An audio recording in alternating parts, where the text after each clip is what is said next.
kon asalaamualeykum wa rahmatullahi taala wa barakaatuhu. ñoo ngi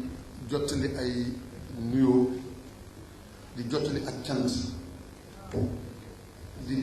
jottali ak ngërëm ci mboolem ñi nga xam ne dikk nañ fi tey ànd li nga xam ne alali Seexul Xadim la, alali yoonu murid la, alali islaam. di jiital ci nuyoo boobu ak cant boobu Cheikh Sidi Mokhtar, yàlla na ko suñu boroom may fan mu gudd gonde ak wér te li mu naal ci liggéeyal Seexul Xadim maanaam ñu tedd yi lépp suñu boroom kàttanal ko ba mu def ko ni mu ko bëggee. njabootam gi nga xam ne ñoo ngi ànd ak moom ci xol, ci xel, ci yéene, ci yaakaar, ci kóolute ak ci lépp loo xamante ne jëm na ci seenu kàttan, ñoo ngi ko ànd ak moom bëgg li mu bëgg li muy liggéeyal Sëñ Tuubaa lépp mat. ñoom it yàlla na leen suñu borom fayal. kii di jëwriñam ju mag ji di Cheikh Mouhamadou Mountakha ñoo ngi koy jottali ñu ci turu direction générale bu Hizbut Tarqiyyah, ci turu suñu jëwriñ Serigne Atou, ci turu mbooleem jëwriñ yi nekk ci Sénégal ak ci bitim réew, ak ci turu télévision bi nga xam ne moo tudd Al Mouridiyyah. ñoo ngi koy teg ci loxoom muy cant boobu di cant xol kenn desul. ñi teew ak ñi teewul ñépp teew nañu te loolu li ko misaal mooy bu fekkonte ne nii ñu ko waxee demewul noonu, Seexul Xadim buy lim ñi teewoon Badar naan wa fihimul xulafaa siddiqu ma umarin usmaanuhum ma aliyin bughyatul ulama, kon du limaale Seydina Usmaan. waaye lam ca teg ne is qalbu usmaana fihim kal xusaati mahan ama salaasatu fal izhaaru man bahama. kon xol mooy doomu adama. xam nañ ne ñi teewul sax seen ñaan ak seen yéene yabal nañu te nit fu mu mënta teew yéene moo ko fay teewal. kon njabootu Sëñ Tuubaa yi amuñu seen pay. loolu mooy kàddu yoo xam ne moo jiitu Sëñ Atou di ñu ko jot sa loolu. ginnaaw loolu lislaam gi xam nañ ne tey jii Cheikh Sidi Mokhtar ni sërëm gépp mooy ñu xam ne lislaam gi genn buum rek moo leen liggéey. ñépp ñoo bokk ndey ak baay te le Cheikh Abdoul Ahad daan wax ne ñett ñu bokk ndey ak baay, kii xees, kii ñuul, kii xeereer, kenn mënu cee tam sa morom ba ñu ragal ko ñeme na. kon mbooleem ñi fi teew dinañ ci ñëw insha allah, ndax délégation yi am na lu ma ci jot, am na ci loo xam ne moo ngi ñëw, waaye li ñu sant dinañ ko fas yéene matale kenn suñu kàttan. mooy bu ñu mënoon ñi fi teew ñépp kenn ku ne ci saw tur la ñuy jaar jotal la cant yi nga xam ne moo nekk ci xol yi. ginnaaw loolu taalibe yu mag yi nga xam ne ñoo àndoon ak Sëñ Tuubaa te tey jii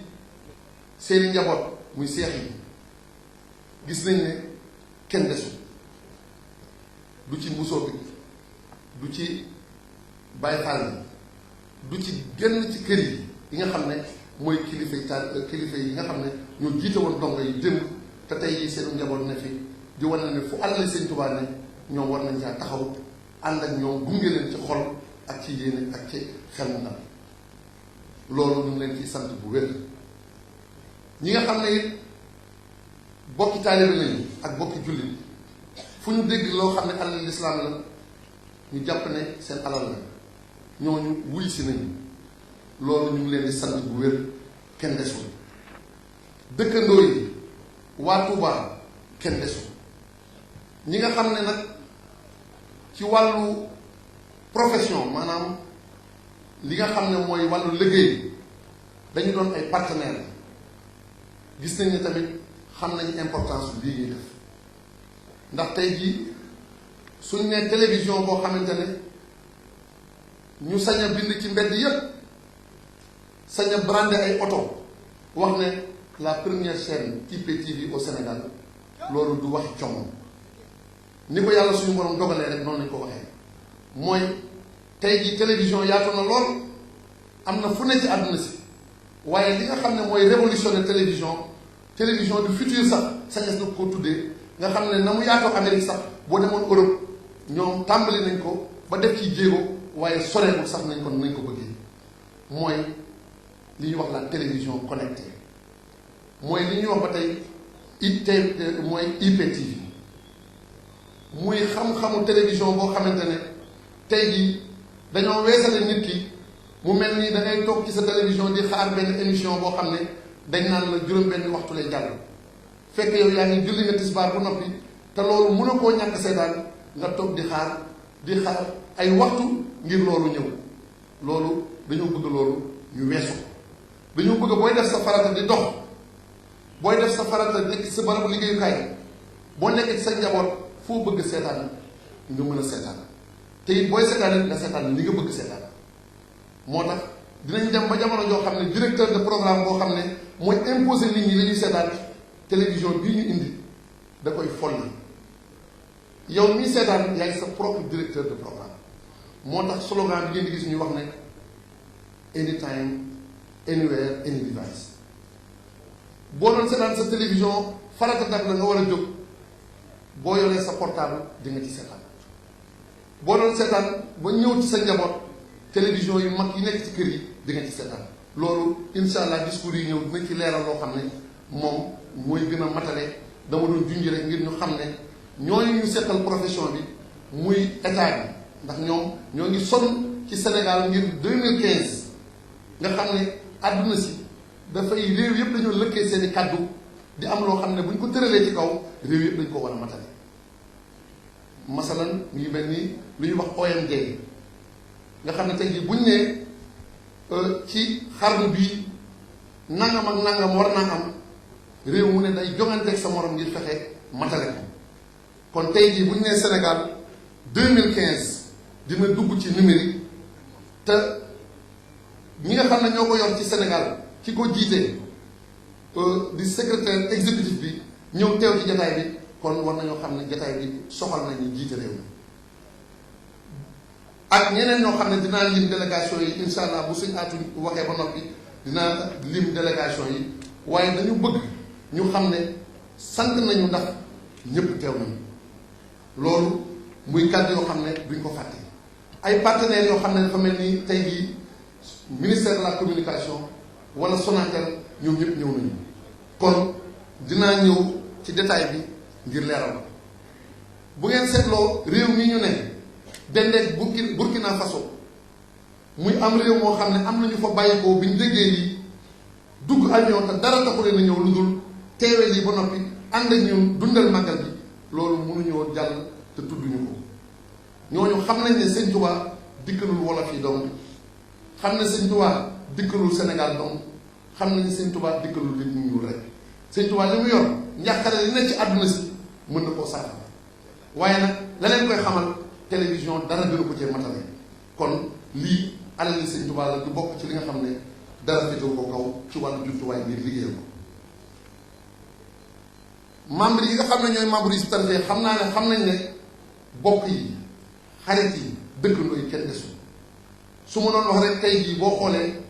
suñu jëwriñ muy sëñ Atou di nga gis ne bare na ñoo xam ne ci bokk yi wala xarit wala ñoo xam ne ba ñu nekkee membre ci daara ji mooy ba daara ji soog a sosu 1975 76 kenn desul bokk yi diggante ngaay wala ñun ñii wala membre yëpp kenn ku ci ne say bokk dikk nañu ngir wane ne li ngeen di def ci daara ji noo ngi koy rafetlu noo ngi koy ànd ak yéen di leen ñaanal ngir ngeen am ci ndam loolu nag war nañ koo seereel sëñ bi war koo seereel njabootu sëñ Tuubaa yëpp ñaan leen ne leen ñun de dañoo gàddaay wan lépp ginnaaw ñëw ci sëñ Tuubaa te lu na mën a taxaw suñu kanam duñ la gestu ndax lan xam ne bëgg yàlla suñu borom mënta ànd ak bëgg dara looy bëgg rek da lay bëgg la yàlla suñu borom bëgg ga door a sotti loolu tax nu buur wutali sëñ Tuubaa gestu wuñu léeg-léeg sax di nga am mbokk goo xamante ne mbokk gi mën naa am diggante soo xamante ne ak ñàkk xam mën na caa tàbbi ba ak lii sax war caa mën a bëgg tàbbi nga nekk rek di dem buñ demee nag ba gis ne bokk yépp ñu ngi koy ànd ak ñun loolu tawféex la noflaay la ba suñu borom def war nañ leen koo seereel sàkku ci yéen ngeen ñaanal leen ñoom ñëpp ñu maase am tawfeex ak xéewal ndax yàlla suñu borom ndimbalam ak yërmandeem ak li mu def ci Seexul Xaddim ku mu doonoon sa sago koo am di nga ko bokk moom waaye nag ñàkk gestu yi doxin la woo xam ne fii lañ ko fekk ci lislaam ndax Badar wala xare yu mag yi di nga gis koo xam ne sax jàkkaarloo nag koo xam ne li ñu bokk sore na waaye nag suñu borom la mu wax kenn du ko fàtte laa tajidu qawman yu'minuuna billaahi wal yawmil aaxir yu'adduuna man haada llaaha wa rasuulahu walaw kaanu aabaa'uhum aw abnaa'uhum aw ixwaanuhum aw ashiratuhum ulaa'ika kataba fii quluubihim l-iimaana wa ayyadahum bi ruuhin minhu loolu jàng nañ ko ci waxi ñi fi toogal Sëñ Tuubaa duñ ko fàtte mu wa rifqatun wa hiya ixwaanun lahum himmamun ma'al wafaa'i bi sidqin fil uxuwaati kon maa ngi jéggalu tur yi dinaa ci tudd waaye yaakaar naa ne ñëpp nangu. ma ci def rek télé bee tax télé bi ñu koy jël ma dem bitim réew. bismillah rahmaani rahim. xam naa dina ci am loo xam ne li ma xoolee jàkkaarloo sëñ Mountakha jàkkaarloo ak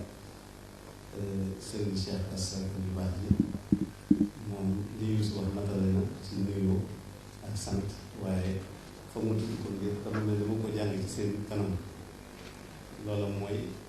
waa Tiwaawan ak waa kër sëñ Alaaji Abdou Cissé Pire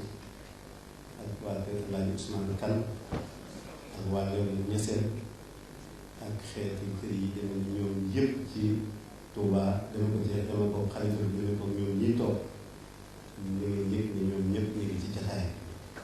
te kenn ku nekk ci ñoom tànn na ay xeeti borom xam-xam yoo xam ne xëy na lañ cay feeñal mooy wane ñoom bu leen lii ñoom te loolu defe naa ñun ñëpp la ndax tey li nga xam ne mooy télévision bi ñuy inauguré ci xarala yi ñu koy def yoonu mooy am na ci itte yoo xam ne benn télévision képp mënu cee leen li ma ci dolli rek mooy wàllu ni ñetti cabine yi ngeen gis ñu nekk ci ginnaaw ay plateau la yoo xam ne télévision buy wax arabe mi ngi ci buy wax anglais mi ngi ci buy wax français mi ngi ci ñun nag waxante nañ ci mbiri sëñ bi ci wolof lu bare ba nga xam ne fokk nu maase nag dimbale ñeneen ñi nga xam ne ñoo ci des ñu di ko jot ca langue yi nga xam ne man nañu xam moo tax man ginnaaw nuyu yëpp jàll nañ ko may dellu di sant ñëpp di nuyu ñëpp dugg nag directement ci liggéey li nga xam ne moom la ñuy wax itam dafa am ñu bëri ñu fi nekk teew ci ay boromi xam-xam yoo xam ne daf leen a itteel ndax wax na ne secteur public commission passage numérique analogique ak numérique ci Sénégal yi dox Amadou Top te mu ànd ko ak Babacar Touré bu CNRA moom mi ngi toog te war na voyagé tey dem Niger Babacar yi tam ay prix yu mu war a joxe moo tax mënul woon ñëw moo tax ma di ko def ci français waaye am nañu dispositif de traduction boo xam ne yàlla dogal na tey bu njëkk génne sax muy boo xam ne bu fekkee dañuy wax ci français ñu ko bëgg a dégg ci anglais dinañ ko mën a dégg ci anglais ñu ko bëgg a dégg ci arabe itam dinañ ko war a mën a dégg ci arabe loolu itam ñu def ko ci kon français yi dama koy jëglu ba ci kàll bi ci sama kaw baat bi ñiy jël télévision di ko jàllale rek a tax waaye xam na ne àggu sa semaine bi waaye ci samay tànk au nom de Dieu le clément, le miséricordieux, que la paix, la miséricorde et la bénédiction de Dieu soient sur vous. Je commence par formuler des prières à l'endroit de notre vénéré guide, Cheikh Sidi Makhtar, Khalife général des Mourides. Puisse Dieu lui accorder une longue vie et une santé sans commune mesure. Nous avons l'honneur d'avoir aujourd'hui parmi nous Cheikh Mouhamadou Mountakha Mbacké ibn Cheikh Mouhamad Bachir, dont les prières nous ont toujours accompagnés. Nous le remercions profondément. Serigne Cheikh Bassirou Mbacké ibn Cheikh Abdoul Khadr, porte-parole du Khalife général des Mourides et président du comité d'organisation du Grand Magal du Touba, soyez assurés de nos remerciements les plus sincères à votre endroit pour votre présence ici en tant que représentant du Khalife, accompagné de plusieurs membres de la famille, dont Serigne Moustapha Mbacké, son fils aîné. À tous les membres de la noble famille de Serigne Touba, autant ceux qui ont pu honorer de leur présence à cette cérémonie que ceux qui, empêchés, sont soit représentés ou ne cessent de nous accompagner par leur prière. À toutes les familles religieuses du Sénégal qui aujourd'hui ne se lassent point d'œuvrer pour le renforcement de la fraternité musulmane, qui est un vœu très cher pour l'honorable Khalif Serigne Cheikh Sidi Mokhtar, nous lui exprimons nos remerciements les plus sincères et prions Dieu de lui accorder une contrepartie au-delà de leurs attentes. À Monsieur le chef de la délégation représentant le président de la République, son Excellence M. Macky Sall et toute la délégation qui l'accompagne, aux représentants des différentes institutions de notre pays, Assemblée nationale, Conseil économique, social et environnemental, justice, etc. À nos honorables invités venus des pays étrangers, des États-Unis, d'Europe et d'Afrique, dont les premiers à arriver à Touba sont les Burkinabés. À tous nos représentants ici présents, toute la famille de la presse, de la communication et des médias, chers parents et amis, honorables invités. Je vous adresse mes salutations les plus distinguées et vous remercie profondément au nom de toute la direction de Al Mouridiyyah TV d'avoir bien voulu honorer de votre présence cette cérémonie d'inauguration. J'ai aujourd'hui l'insigne honneur de m'adresser à tous les compatriotes et au monde entier pour les inviter à se connecter au programme de Al Mouridiyyah, la première chaîne IPTV au Sénégal qui, après une année de diffusion, sera aujourd'hui officiellement inaugurée par la grâce de Dieu dans les conditions appropriées de la révolution technologique. Une chaîne multilingue disponible en français, en anglais et en arabe sur des canaux différents avec de la vidéo à la demande et un signal diffusé en local à Touba à travers le réseau SI.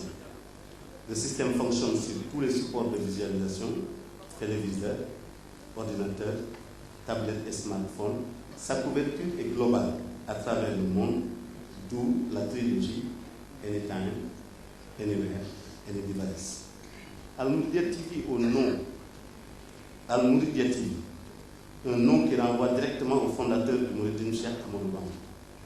dont la mission au service du prophète de l'islam a une portée universelle. Dans cette mission, il ne s'adresse pas uniquement aux Wolofs, aux Sénégalais, encore moins aux Africains ou aux Noirs, à la race blanche, aux jaunes ou aux Arabes, mais il s'adresse à tous les peuples et non isolément. C'est pourquoi Hizb ut-Tarqiyyah, dans la vulgarisation de l'œuvre de ce saint homme, a porté son choix sur ce médium qu'est la télévision, qui aujourd'hui est le moyen de communication le plus puissant et l'outil le mieux adapté pour atteindre ses objectifs d'information et de communication. Face aux multiples enjeux qui tournent autour de la solution apportée par Al Mouridiyyah TV, la première chaîne IPTV au Sénégal, permettez-moi de m'appesantir un peu sur cette innovation technologique. Aujourd'hui, l'IPTV est en train de révolutionner la télévision au niveau mondial. Elle permet aux téléspectateurs de décider où, quand et comment regarder les contenus. Autrement dit, l'usager devient son propre directeur des programmes.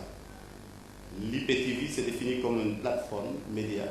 intégrée grâce à laquelle un seul fournisseur peut, sur un réseau unique, offrir un large éventail de contenus et de services de communication sur un appareil. Et l'ensemble des services couverts par une seule et même facture. Un véritable concept de guichet unique qui semble particulièrement attrayant pour les utilisateurs finaux. L'ambition et la motivation qui ont été à la base de ce projet reposent sur plusieurs aspects. Hizb ut-Tarqiyyah a voulu être en phase diversifier ses stratégies de communication et d'information publique. Le choix et les options du moyen au sens large se sont faits en fonction de l'objectif, la découverte du mouridisme, sa présence au rendez-vous du donner et du recevoir avec la place qu'il lui sied. Al Mouridiyyah TV est un outil qui vient compléter la gamme des solutions sur les technologies de l'information et de la communication dans lequel Hizb ut-Tarqiyyah s'est toujours investi pour vulgariser les enseignements de Cheikh Ahmadou Bamba. Un premier serveur vidéo-texte en 1988, une radiodiffusion en 1995 un portail web de référence sur le mouridisme htcom.sn en 1998. Hizbut-Tarqiyyah et les autres. La télévision constitue aujourd'hui un moyen de communication qui peut nous aider dans la vulgarisation des idéaux d'éducation, de paix, de développement social, de la culture, du travail, de la prière, de la discipline, du bonheur entendu dans le sens du salut de l'ici-bas et de l'au-delà. Elle rend plus facile l'éducation de masse au système de valeurs du mouridisme qui devient très accessible. On tentera avec une production de qualité de présenter autant que possible l'authenticité de la Mouridia et d'ouvrir le débat véritable sur les clichés détracteurs, falsificateurs, malveillants qui peuvent déformer l'information de beaucoup de gens. Al-Mouridia TV dispose aujourd'hui de toutes les autorisations lui permettant de diffuser partout à travers le monde, où que vous soyez. Il suffit de disposer d'un accès Internet. Vous pourrez ensuite connecter votre set-top box, ou ce qu'on appelle communément boîtier décodeur, Roku Box, Apple TV ou Google TV, à votre téléviseur pour accéder à Al-Mouridia TV. Ne vous encombrez plus de paraboles ou de connectiques tout genre. Al-Mouridia TV est là. Les boîtiers permettent d'accéder à Al-Mouridia TV sont des petits box qui n'ont même pas la taille d'une poignée, avec une consommation électrique d'environ 20 watts, moins que l'équivalent d'une lampe de chevet. Soyez donc rassurés qu'avec plus d'une trentaine d'années d'expérience en production audiovisuelle et multimédia, Al-Mouridia promet la qualité et s'engage au respect des normes et à l'harmonie avec la déontologie et l'éthique. Abordons à présent quelques aspects sur la ligne éditoriale de la télé. Al-Mouridia TV sera une chaîne inclusive et non exclusive. Hizbut-Tarqiyyah a l'ambition de jouer sa partition dans le programme mondial dit de l'accès universel à l'information,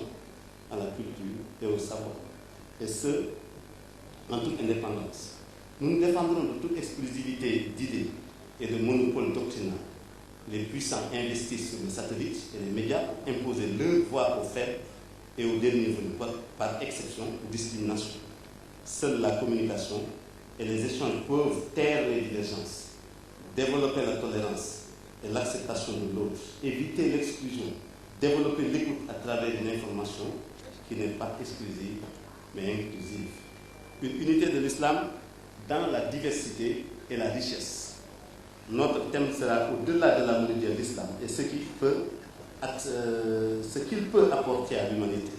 Un islam transtemporel qui défie les temps, transcontinental qui défie les espaces. Un islam au-delà des courants et mouvements qui ne sont que des émanations le plus souvent, travestis des écoles juridiques de base à plateforme religieuse commune, un seul Dieu, un seul prophète, le même Coran, un même aqidah et une même théologie.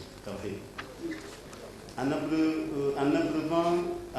observant le tableau des statistiques, les musulmans des 4 écoles juridiques font 83% de la population musulmane mondiale.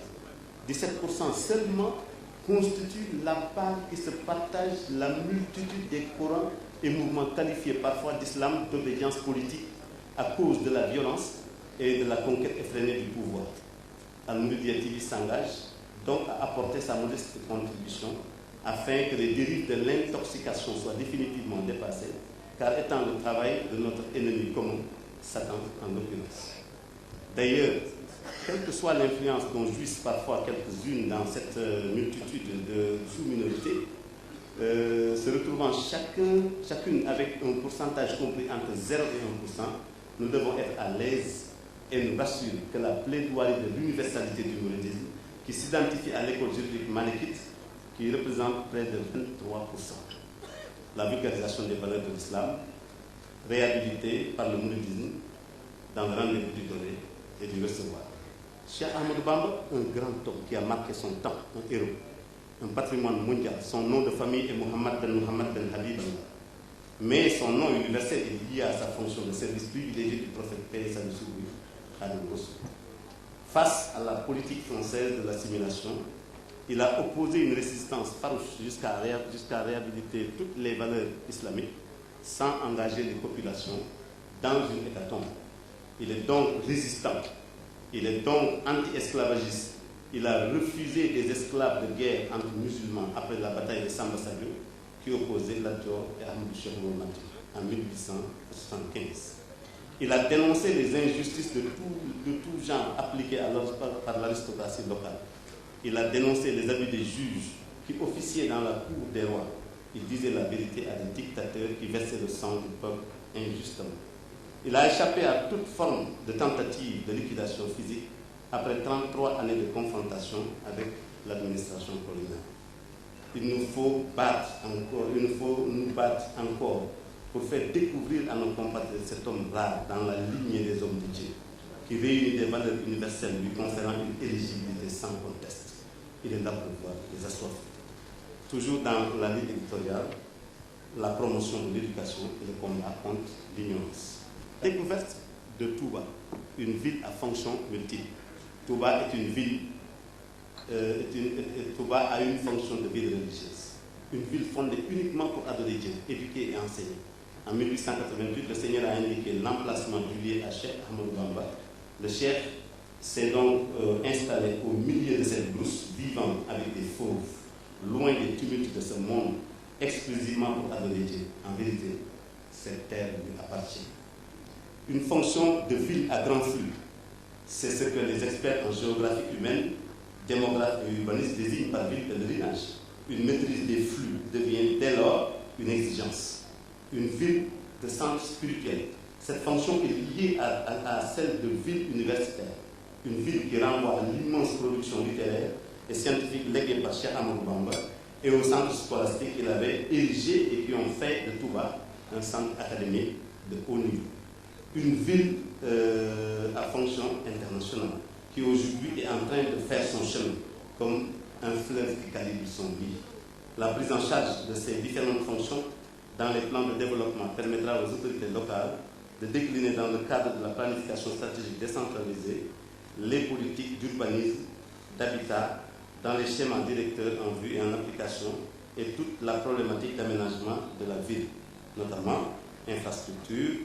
voirie, énergie, eau, téléphone, commerce, éducation, sécurité, j'entends police, sapeurs-pompiers, gendarmerie, social, environnement, j'entends espace vert, salubrité, etc. Après ce survol de quelques passages que nous avons développés de façon plus ample dans un document d'orientation stratégique de la chaîne, il est temps de se tourner vers nos partenaires naturels avec qui nous partageons le même challenge anticipé sur la stratégie de passage au numérique avant 2015. À tous les patrons de presse, nous tendons la main pour une collaboration qui nous affranchira des lourdes charges d'exploitation et tracasseries liées aux offres satellitaires. Al-Mouridiyyah TV est prêt à mettre à leur disposition des canaux de diffusion dans le cadre d'un partenariat juste et équitable.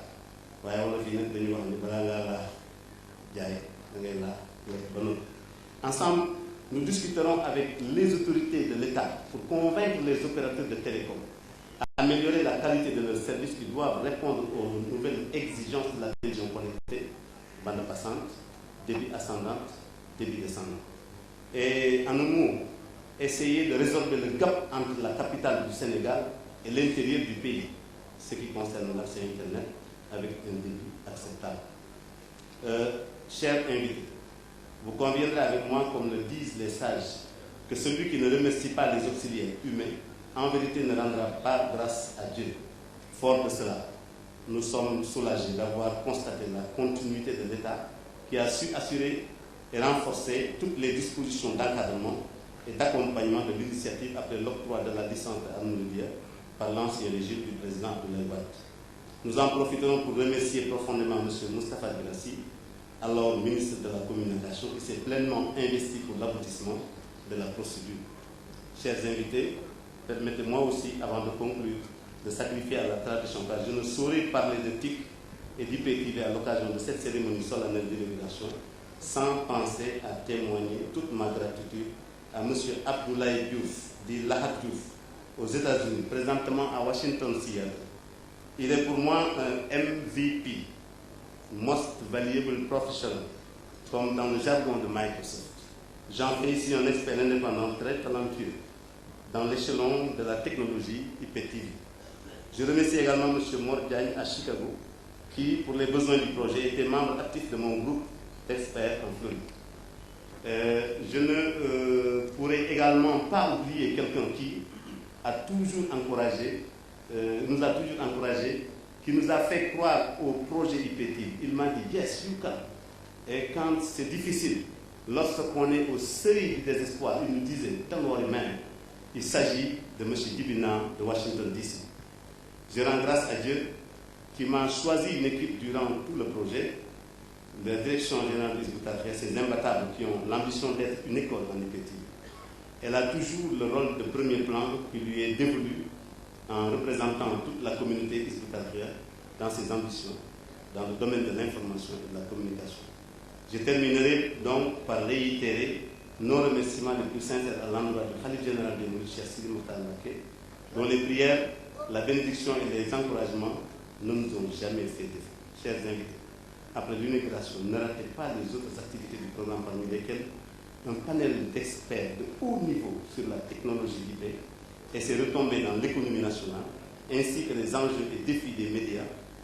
par rapport à la communication et le système de valeurs. Ce sera cet après-midi. Nous remercions vivement les sommités intellectuelles qui ont bien voulu nous accepter de participer à ces travaux, notamment M. Babacar Touré du CNRA, M. Mamadou Bal, expert en audiovisuel, M. Bakary Sa. Aleykum wa rahmatullahi taala.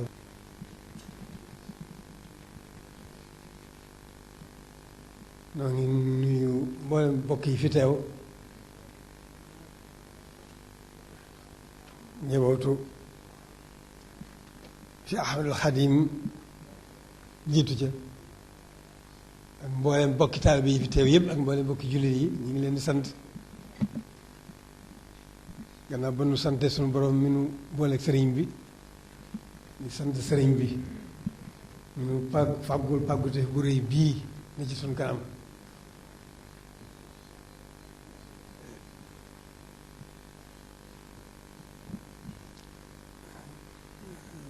bis bii tey ak jataay bii ak li ko waral lépp xam nañ ne sëriñ bee.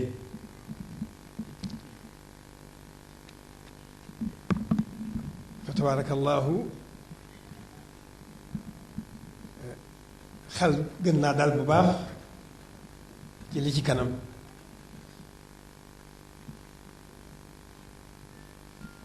kon li woon ci gannaaw nu weesu ko lépp fekkoon na nu amul rafet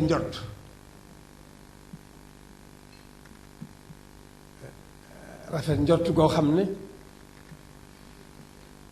yaakaar ju mat sëkk moo ne ci kanamam, nuy dox baag si fii tey.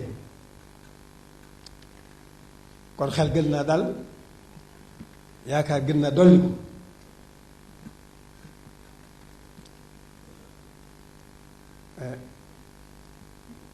bokki taalibe yi nga xam ne di bokki Hizbut-Tarqiyyah nga xam ne ñoo waral jataay bii lépp ngir bëgg a fas yéene liggéeyal sëriñ bi. day gën a tegtal rekk ne naka jekk bañ jógee ba fii mu ne amuñu benn xemmemte walla benn jenn itte ju dul sëriñ bi ak liggéeyal ko. loolu bisu tey bii dafa gën a fay rekk li nu weesu di gën a wone rekk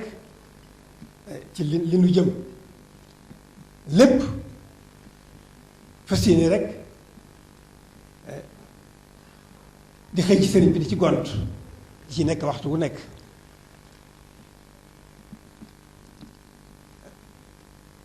kon alhamdulilahi rabbil alamina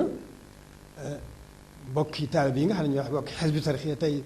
seen yitte moo àggale fii tey liggéey bi. li ko firndeel mooy njabootu sëriñ Tuubaa gii nga xam ne ñi ngi nii teewal fi ñi nga xam nekkul ñu jataay bi yépp ci njabootu sëriñ bi loolu lépp rek day tegtale na rek sëriñ bi rek la ñu am amuñu benn yaakaar ci lenn lu liggéeyal ko amuñu benn yaakaar ci lenn ci lu jëm lu liggéeyal ko kon ndokk bi nga xamee ne alhamdulilahi rabbil alamin mel na ne liggéeyal ko moo nekk ci xol yi moo nekk ci gone yi moo nekk ci mag ñi moo nekk ci ñépp kon sëriñ Aatu ak mboolem ñi nga bokkal liggéey bi jawut sëñ Tuubaa ngi nii teew seen teew gi doy na ak cant di ko wax ci làmmiñ doy na it ngërëm doy na it yaakaar gën naa dalum xelit ne dañuy gën a nekk lenn rek nekk mbooloo moo xam ne mbooloo mu sell moo xam ne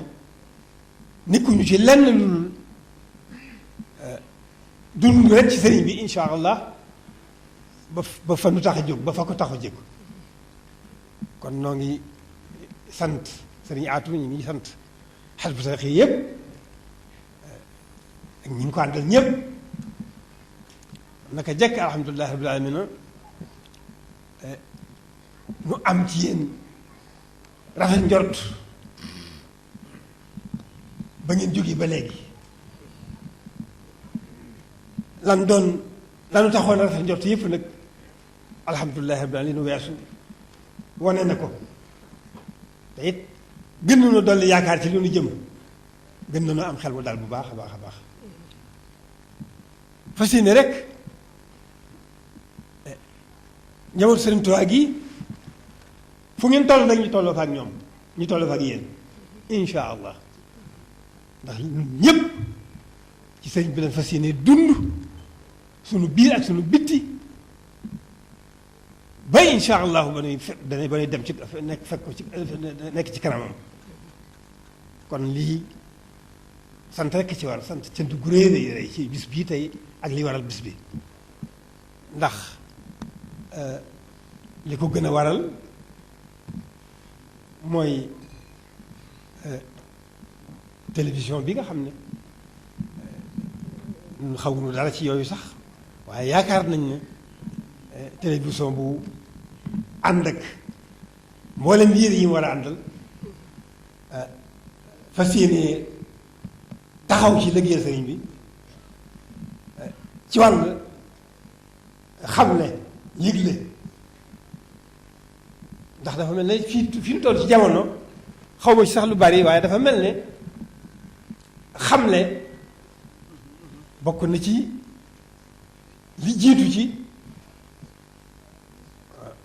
woo nit ñi ak wombat leen kon nag ndokk bi nga xamee ne xamle kay bii moom dara waralu ko lu dul woo nit ñi ñu gën a xam Sëriñ Tuubaa bu gën a nekk ci gannaawam gën a womatu ci gannaawam mën a defaru biir ak bitti mën a defaru tey ak ëllëg ndax ànd ak Sëriñ Tuubaa loolu rek lay waral loolu rek lay indi defaru biir ak bitti defaru tey ak ëllëg loolu rek lay indi kon nag nan sant yàlla bu baax bi nga xamee ne tey fi jamono ci jamono toll waa jamono ji nga xam ne ñoom jàpp nañ ne ñoo yor xam-xam di ko jëfandikoo di ko yóbbu fañ ko bëggee ndokk bi nga xamee ne am na mbooloo moo xam ne njabootu Sëriñ Tuubaa lañ loo xam ne war nañ gannaaw lépp fa tabaarakallaahu jëmmi seen it yépp sëriñ bi xanaa lañ siy dolli mooy gën a jëme seen it ci xam-xam ba mën a gën a xam ne sëriñ bi mën a gën a gindi julli yépp bañ gën a xam sëriñ bi ban gën a mën a wommatu ci gannaawam ndax ni am na baat bu sëriñ Yuusu waxoon ci gannaaw maanaam sëriñ bi moom njàqare yi nga xam ne jamono ji am na ko ci ñëpp bokk ko dafa mel ni xam sëriñ bi wamatu ci gannaawam moom rekk ku mën a faj ku ne xam ne ñëpp a ngi woo ñu jëm ci salaam bëgg jàmm am loolu ñëpp a ko bokk waaye fi mu gën a gaawee day mooy xam sëriñ Tuubaa xam dëgg kuy sëriñ bi sëriñ bi fi ñu ko noppee gis ba fi ñu ko gisee ba fi ñu ko noppee gis nekku fii ci lenn lu dul boroomam jeex tàkk ci boroomam dundam gépp mu jox ko boroomam loolu ñëpp mën nañ ko seere bàyyi fii nag doxinam woowu ñëpp mën a xam li ko fi indi woon ak li ko fi bàyyi woon bàyyi fii itam njàngale mu rëy njariñ moo xam ne lu ñu ci gën a jëme suñu yitte rek gën a xam li am njëriñ tey ak li am njëriñ ëllëg sëriñ bi loolu rek mooy dund sëriñ bi da ngay gën a xam luy jëriñee tey gën a xam luy jëriñee ëllëg gën a xam sëriñ bi loo gën a xam sëriñ bi gën a xam sa borom loo gën a jox sëriñ bi sa bopp gën a jox sa bopp sa borom loo gën a liggéeyal sa sëriñ bi gën a jaamu yàlla ki nga xam ne moo nu fi indi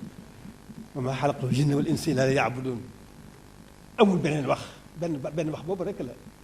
sëriñ bi loolu rek ku fi indi woon gindi nit ñi wammat leen jëme leen seen borom loolu rek ku fi indi woon ba nee mu wujje borom fawetu borom kon sëriñ Aatu ak mboolem bokki Hizbut Tarqiyyah yi nga ko àndul ñoo ngi gën a am yaakaar ci yéen di leen sant ci li ngeen weesu leen gërëm di xam ne ñëbal Sëriñ Tuubaa gii di nga xam ne fu ngeen toll ci sëriñ bi bu ñu leen mënta jiitu su nekk seen kanam itam daañ toll ak yéen fu ngeen fu toll rek daan toll ak yéen mas naa ko tontu bu yàgg ci at yële dama ne woon nun de li suñu wartiif bu ñuy tudd ci tu Sëriñ Tuubaa ñoom ñoo ñu jóg fu ñu toll rek